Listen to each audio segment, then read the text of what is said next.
ছোটবেলা থেকে চানাচুর বলতে আমার একটাই পছন্দ, মুখরোচক, স্বাদে স্বাস্থ্যে। ভালো খান, সুস্থ থাকুন। মুখরোচক, ভালোবাসার ৭৫ বছর।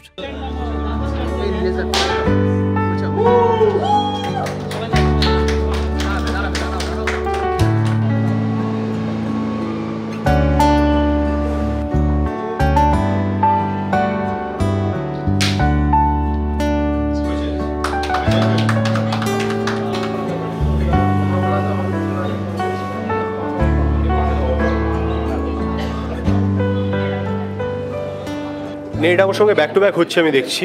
অমর সঙ্গী নামটা আগে ইউজ হয়েছিল, আমরা আরেকটা ছবি বানিয়েছি যার নাম অমর সঙ্গী, যেটা রিলিজ আছে এখন 31 জানুয়ারি, মানে সরস্বতী পুজোতে। এরপরে মৃগয়া, সে নামে একটা অবভিয়াসলি কাল্ট সিনেমা রয়েছে। বাট আমার এটাই মনে হয় যে নামগুলো এত স্পেশাল যে কম্প্যারিজন না করে বোধহয় আমরা ওই নামটা রিকল ভ্যালিউটাকে আমাদের সিনেমার ক্ষেত্রে একটু ইউজ করতে চাই, যাতে আমাদের দর্শকের মনের মধ্যে আমরা একটা জায়গা আরেকটু ইজিলি করে নিতে পারি। তারপর অবশ্যই মানে সিনেমা কেমন হয়েছে, মানুষের মানে সিনেমা দেখে কি feedback, that will be the ultimate decision maker. মানে ছবির নাম দিয়ে তো ছবি জাজ করা যাবে না, but to begin with it's a very special name and we are blessed যে নামটা আমরা ইউজ করতে পারছি। I feel very special. হ্যাঁ, তো কোনো সম্পর্কই নেই দুটো গল্পের মধ্যে, এবং আমরা এই ছবিটা এখন লিখেছি যে ছবিটার যে গল্পটা আছে অরিজিনাল, সেটার মধ্যে শিকার বা হান্টিংয়ের থিমটা এতটাই প্রকট, তো we are looking for a name যেটা গল্পটাকে পারফেক্টলি ফিট করে। সেই অ্যাসপেক্টে মানে বাঙালি কালচারের সাথে যেহেতু ওই নামটা জুড়ে আছে, সেই জন্য উই ফেল্ট কি Mrigaya would be the ideal title, সেই জন্যই নামটা দেওয়া। এটাকে খুব ফারফেচ ট্রিবিউটও বলতে পারেন, কিন্তু আমরা কোনোভাবেই অরিজিনাল ছবিটিকে ডিসরেসপেক্ট বা কোনো রকমভাবে মানে ইয়ে করতে চাই না, কানেকশন করতে চাই না, এবং ছবিটার সাথে আমাদের কোনো গল্পের কোনো সম্পর্কও নেই। আমরা জানি ওটা একটা কাল্ট ক্লাসিক, তো এটা একদমই অন্য ধরনের গল্প, কিন্তু আমাদের ছবিটার থিমও মৃগয়া বা শিকার, সেই জন্য নামটা দেওয়া। আমার মতো দেখতে একটা করে দেখতে পাচ্ছি না আমি, বাট হ্যাঁ, বাট না ওরকম না বিষয়টা। এই পুরো গল্পটা ইজ অ্যাবাউট আ মিশন। একটি রিয়েল লাইফ ঘটনা ঘটেছিল, যে ঘটনাটা কীভাবে সলভ হয়েছিল তার একখানা প্রসিডিয়ার আছে, সেই পুরো জিনিসটা নিয়ে এই সিনেমাটা। এবং সেটা সলভ করার পিছনে যে দুজন কাণ্ডারি, ঋত্বিকদা এখনও আসেনি আই এম গেসিং, তো অ্যান্ড ঋত্বিকদা ইজ এ ব্রিলিয়েন্ট অ্যাক্টর। আমার ঋত্বিকদাকে খুব পছন্দ, আমার সবথেকে পছন্দের অভিনেতাদের মধ্যে একজন অবভিয়াসলি। তো সেই দুজন কাণ্ডারির মধ্যে একজন হতে পেরে খুবই ভালো লাগে ডেফিনেটলি। বাকিটা সব এখন রিভিল করলে একটু প্রবলেম হবে, কারণ গল্পটা এমন যে এই সিচুয়েশনটা কীভাবে অ্যারাইজ করেছিল, কেন করেছিল এবং কী করে সলভ হলো, এটাই প্রাইমারি জার্নি। আর will have to wait for it of course. দেখো, আজকের দিনটা চরিত্র নিয়ে খুব একটা বলার নয়। আজকে মহরতের দিন, আজকে এটার শুভ সূচনা, হ্যাঁ, শুভ ঘোষণার দিন, শুভ যাত্রার দিন। তো এইটুকু ঠিক যে এই চুলের ছাঁট দেখেই বুঝতে পারছো যে আমিও পুলিশ, এবং আসলে ছবিটাই কপ স্টোরি। কপ স্টোরি খুব একটা যে বাংলায় প্রচুর হয় তা নয়, এবং এটা একটা সত্যি ঘটনা অবলম্বনে একটা এমন একটা ঘটনা যেটা কলকাতা পুলিশেরই মানে হয়ে যাবে একটা ঘটনা। তো সেইটাকে অবলম্বন করে এই ছবিটা হচ্ছে। আমরা তো সাধারণত পুলিশের চরিত্রে অভিনয় করার সুযোগ পাই না, বা পেলেও যার চরিত্রে অভিনয় করছি সেই পেশার মানুষকে চট করে পাওয়া সম্ভব নয়। এখানে একটা সুবিধা আছে যে প্রচুর পুলিশ আমাদের সঙ্গে আছেন, এই প্রজেক্টের সঙ্গে জড়িয়ে আছেন, তো সেটার ফলে, এবং তারা ওই ঘটনার সাথেই জড়িত, তো ফলে অনেক আমরা ব্যাপারটা একটা এমন একটা পার্সপেক্টিভ পাচ্ছি যেটা সাধারণত অভিনয় করার সময় চট করে পাওয়া যায় না। সেইটা একটা দারুণ দিক এই ছবিটার ক্ষেত্রে। মৃগয়ার যে ছবির নামের সাথে মিল আছে, তার সাথে সত্যি কোনো দিক থেকে এই ছবিটির মিল নেই। এটা একটি কলকাতা পুলিশের সাম্প্রতিক ইতিহাসের একটি মার্ডার মিস্ট্রি কেস ডায়েরি নিয়ে সেটা, এবং কেস ডায়েরিটা, অরিজিনাল কেস ডায়েরিটা আমার পড়ার সুযোগ হয়েছিল যেহেতু আমি আইনের প্রফেশনে আছি, রিসার্চের কাজে। কিন্তু তার সাথে ফিল্মে যেহেতু কিছু প্রোটোকলস মেনে আমাদের পুলিশ সবটা দিতে পারেন না, সেই হিসেবে কিছুটা সিনেম্যাটিক লাইসেন্স আমরা ব্যবহার করেছি। এবং এই ছবিটা একটা দিকে গল্প হিসেবে অবশ্যই আমার কাছে গুরুত্বপূর্ণ, তার কারণ একজন যৌনকর্মীর মৃত্যু এবং সেখান থেকে তার যে জাস্টিস পাওয়া, এই জাস্টিস শব্দ এখন খুব গুরুত্বপূর্ণ হয়ে দাঁড়িয়েছে। তো সেই জাস্টিস যে তিনি পেয়েছিলেন, কিভাবে তদন্ত হয়েছিল, কেন এরকম এই স্টিগমাগুলো আমাদের ভাঙা প্রয়োজন, একজন সেক্স ওয়ার্কারকে আমরা আসলেই ওয়ার্কার হিসেবে ধরি কি না, এই প্রশ্নগুলো আমাদের এখনও সমাজের মধ্যে আমাদেরকে বেশ ভাবায়। সেই জায়গা থেকে এই ছবিটা একটা বড় সোশ্যাল এবং পলিটিক্যাল মেসেজ আমাদের সকলের সামনে আনবে, এবং সেই দিক থেকে ছবিটা আমার কাছে খুব ভালো লাগার। চৌদ্দ সম্পর্কে এটাই বলবো, এটা পুলিশ চলছে, মানে 4 জন পুলিশকে নিয়ে যে গল্প, তার মধ্যে একজন পুলিশ অফিসার আমি, একটা টিম হয়ে আমরা কাজ করছি। তো ওটা হচ্ছে মার্ডার মিস্ট্রি। তো ইভেন রিয়েল একটা গল্পকে থেকে ইন্সপায়ার্ড হয়ে এই গল্পটাকে স্ক্রিন প্লেতে আনা হয়েছে, তো যার জন্য আশা করি দর্শকদের খুব ভালো লাগবে। আর এই ধরনের গল্প, এই ধরনের ছবি হওয়া দরকার, সেটা আমার মনে হয়।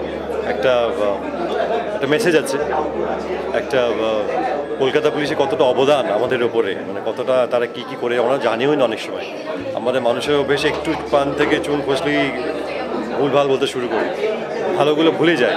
তো ছবি থেকে বোঝা যাবে যে কলকাতা পুলিশ কতটা কি করে যাচ্ছে দিন রাত, সেটা একটা চেষ্টা আছে। দেখুন, কর্মজীবনের বিভিন্ন অভিজ্ঞতা তো থাকে। অভিজ্ঞতা মানেই হচ্ছে যে আমাদের কি শহরকে নিয়ে চলতে হয়, সমাজকে নিয়ে চলতে হয়, মানুষের গল্প। তো মানুষের গল্প আমাদের প্রফেশন আমি যেভাবে দেখেছি বা দেখি বা দেখব, তো আমার মনে হয় যে ফিকশন এবং লাইফ এ দুটোর একটা অদ্ভুত সংমিশ্রণ তৈরি হয় তখনই, কারণ ফিকশন কি, ফিকশন তো লাইফ থেকে উঠে আসে।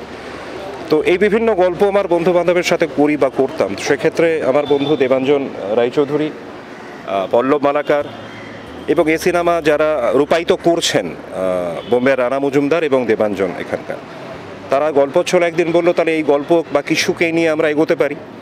তো সেভাবেই পথ চলা আর কি। তারপরে সবাই একে একে চলে আসে, কারণ টিম না থাকলে তো হয় না। তো এই ক্ষেত্রে আমার ভূমিকা হচ্ছে গল্পের আধার আমার, গল্প পুরোটা বলবো না, গল্পের আধার আমার, আর গান এই সিনেমাতে যা আছে সেগুলো লেখার আমি চেষ্টা করেছি। আমাকে ডিরেক্টর একটা খুব স্পেশাল ক্যারেক্টার দিয়েছে, তাই জন্য আমি একটা স্পেশাল ক্যারেক্টারে আসতে চলেছি। আমি একটা আইটেম সং নিয়ে আসছি। আমার first time I'll be doing an item song, so really excited because recent time में আমি আইটেম সংসের ভীষণ ফ্যান।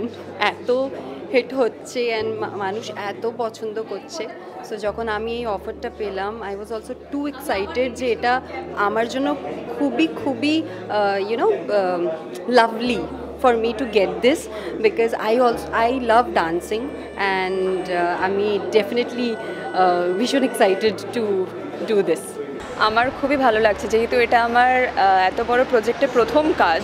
এর আগে আমি কাজ করেছি খুবই মানে, যেমন গত দুদিন আগে আমার ফিল্ম ফেস্টিভ্যালে একটা কাজ রিলিজ হলো, তো এটা আমার কাছে প্রথম কাজ এবং আমি খুবই এক্সাইটমেন্ট, আমার খুবই ভালো লাগছে। আর আমার চরিত্রটা একটু ডিফারেন্ট, সবার থেকে একটু আলাদা। তো দেখা যাক কীরকম হয়, কেমন করতে পারি, সবই আপনাদের ভালোবাসা এবং আশীর্বাদে যতটা পারবো। চরিত্রটা হচ্ছে আমি ভীষণ ঘরোয়া আর কি। আমি ঋত্বিকদার ওয়াইফের পার্ট করছি, তো সেখানে দেখা যাক আর কি কেমন হয়। তার কারণ ভীষণ মানে এই ব্যাপারে একটু টেন্সড আর কি, তার কারণ ওনাকে অনেক দিন ধরেই দেখেছি, অফকোর্স আপনারাও দেখেছেন। তো ওনার সঙ্গে একটা কাজ করার সুযোগ পেয়েছি বলে এই ব্যাপারে তো এক্সাইটেডই, এবং একটু টেনশন তো থাকবেই যে কেমন হবে না হবে। তো আশা করছি সবটাই ভালোই হবে এবং আপনাদের কাছে একটা ভালো প্রোডাক্ট আমরা পৌঁছতে পারবো। দেবাশিস আমাকে বলার পরে দেবাশিসের গল্প ধারণাটা, কনসেপ্টটা দেবাশিসের, তারপরে দেবাশিসের লিরিক্সও দেবাশিসের। রানা মজুমদার উনি মিউজিক করেছেন, বম্বের অন্যতম স্বনামধন্য সঙ্গীত পরিচালক। দেবাঞ্জনবাবু প্রযোজক, 10th ডাইমেনশন এন্টারটেনমেন্টের ব্যানারে। ব্যাপারটা হচ্ছে গল্পটা বেস হয়েছে সত্যি ঘটনার উপরে আধারিত করে। সেখান থেকে কপ স্টোরি, অবশ্যই আপনারা অনেক কপ স্টোরি দেখেছেন, সেখান থেকে এটা একটু অন্য রকমের। এখানে বাস্তবের ছোঁয়া অনেক বেশি। আমরা চেষ্টা করছি আমাদের টোটালটা দিয়ে যাতে ভালোভাবে ছবিটাকে শুটিং করে দর্শকদের সামনে আনা যায়, বড় ছবি হবে।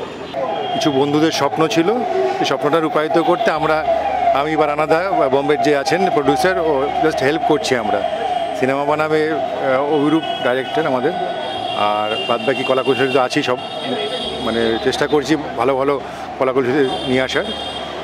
গানও খুব ভালো সিনেমার হয়েছে, শুনেছি আর কি। তো আশা করি সবারই ভালো লাগবে।